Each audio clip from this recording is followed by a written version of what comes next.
Getting tickets for a Chelsea match can be a little tricky, but once you understand the process, it becomes much easier.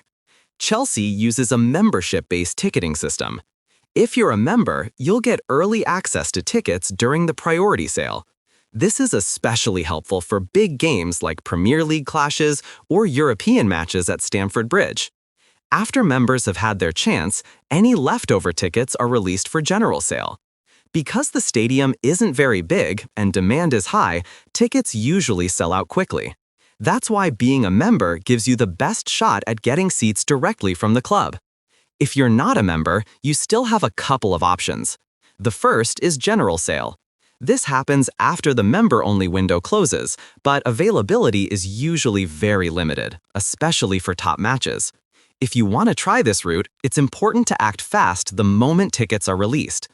The second option is to use a trusted resale platform. Sites like Football Ticket Pad, hospitality packages, and VIP experiences for both home and away games. These platforms don't require a membership, and they're often used by international fans who want a reliable way to get into a match. The key is to always stick with official sales or well-known resale sites. That way, you avoid scams and know your ticket is secure.